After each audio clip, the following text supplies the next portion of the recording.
Welcome to the Street Views segments of our program Abuja Dispatch. And on Street Views tonight, we take on the National President, Nigerian Association of Road Transport Owners, Alhaji Yusuf Lawal Othman. You are welcome to the program, sir. Thank you. Now, NATO, as it were, many people will be wondering what's the difference between NATO and NURTW? What makes it different? Well, as the name implies, NARTO National Association of Road Transport Owners. We are the owners of the vehicles in the business of transportation on Nigerian roads. National Union of Road Transport Workers, as the name implies, they are workers of the owners. That is to say, most of them are commission agents, most of them are drivers of those our vehicles. But along the line, most of them will have owned their own vehicles, but still remain in the workers' union. They are owners, they have not progressed to us, but they remain where they are. But Nigeria is very large. They are occupying their position, we are occupying our own. So, what are the key mandates of NATO? How successful has the association fulfilled some of these responsibilities? Well, the key mandate for NATO is to ensure that the interests of the members of transporters across the country is protected, be it in all strata of governments, local government, state government, federal government, and related agencies. For example, those that are involved in the dry cargo, that is those who have trucks, open body trucks. You may not observe, but for us who we know, they carry, most of them, you carry maize, for example, or onions or whatever, down from the north to the south, west to south or southeast. Along the line, they come across a lot of checkpoints. They have issues with the police. They have issues with civil defense. Some of them even have issues with all these quarantine people. It is our responsibility, to ensure their interest is protected. And NATO is in all the states of the country. We have state chairman, including Abuja. If you look at the fact that all over the world, economy is being moved by transportation. That is road transportation, sea transportation, air transportation. Now in Nigeria, most of the movement of goods and services, especially goods, is done on the roads. Even people, because we don't have active railway in all the nook and cranny of the country. So everything, fuel, grains, so many other things, they move by the road. And in each vehicle, you will find a driver, spare driver, motorboy in each of the vehicles. And yes, of course, you say employer of labor, because there are people whose service is dependent on a vehicle. Vulcanizers, service mechanics, so many. So it's a chain. So that is why, and you look at how many vehicles do we have in the country. And all those people that operate or work in the country, most of the owners, they pay them. So it is not a lie. Well, you can confidently say, yes, apart from federal government, NATO members are the biggest employers of labor in the country. See the people who carry containers. They are also our members. They move across the country. The people that carry fuel, they are also our members. And we have some few who have buses and taxis. So holistically, let's look at road haulage and transportation business in Nigeria today. Will you say that we are really, moving the way we're supposed to as a developing country? Well, every country has its own objectives, and it has set objectives. Unfortunately, in Nigeria, we don't have a national transportation policy. That would have spelled out where we are and where we intend to go, the do's and don'ts. So now haphazardly, everybody is moving the way he likes. Unfortunately, when you go to other countries, for us that we travel to some of these countries, even African countries, here in Nigeria, you will see a trailer will carry live animals you know, in a trailer, will carry even some people alongside, will carry some grains. You know, even you find sometimes even somebody will carry in a bus. You find a donkey or a cow inside bus with so many people. It doesn't happen anywhere developed or developing country, because like this live animal in normal circumstances there are supposed to be an abattoir in all the areas where you slaughter. You have a refrigerated vehicle that would move from here to there, but because there's no legislation, everybody does what he wants.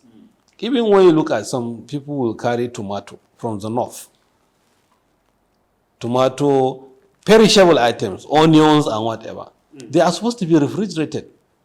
But they carry them and they go down to the southwest, south, or southeast. So these are some of the issues. But then also, when you look at the condition of the roads, the level of insecurity, all these do not help matters. But you know, these are normally problems of developing country. Nobody that has reached where he is that has not come through all these hurdles. It's normal part of life. So it's not something peculiar to Nigeria. In the course of development, you will have to encounter a lot of hitches, but along the line, you take your shape. Now, let's look at haulage business now. We find that one of the basic areas that the government, state government, local government, even federal government has been, yearning for assistance, or partnership, is when it comes to all these articulated vehicles, their operations on the roads, how they always, park on the major roads and all that. Now, are there trainings? Are there ways your association is sensitizing some of these owners of this business on how the roads should be maintained in a way that they will not really constitute a nuisance? Because most times that's always the story.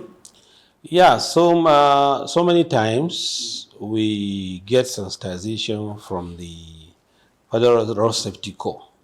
You know, the Corps Marshal has been an excellent person. He's working with us very closely and he supports us. There are trainings that we usually embark, and by and large, it has been a success. Even the petroleum tanker drivers and the NATO, we have a board wherein we try to ensure drivers are trained, and some are even given medical attention where necessary. And in the case of death of driver or whatever, some remuneration by virtue of the insurance policy of the scheme that we're into, where they are taken care of. So articulated vehicles, yes, because of what they are articulated, usually you have to go through rigorous training before you even start driving. Of course, you will say some drivers train their driver, but to carry the load gangang, you need to be trained. And if you are trained, you need to be retrained.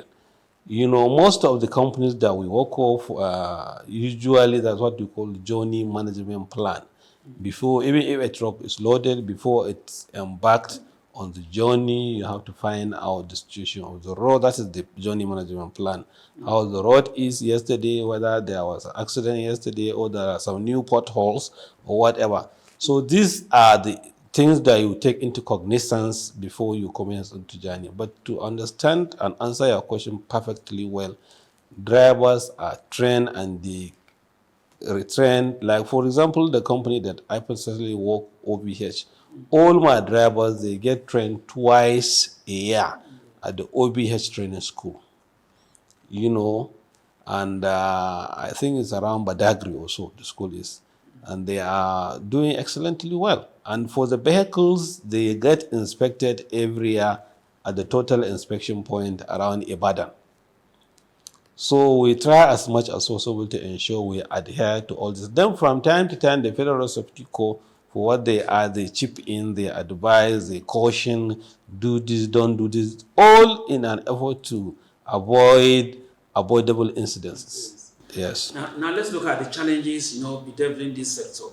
You just mentioned something about the roads, but the federal government will still score itself high when it comes to road rehabilitation. The highways. Recently we were in an event which I believe you were there. Concerning some of the efforts of the federal government. At the Ember Mounts. Now, how will you score the government I mean, in the area of road transportation, road maintenance, road rehabilitation, construction?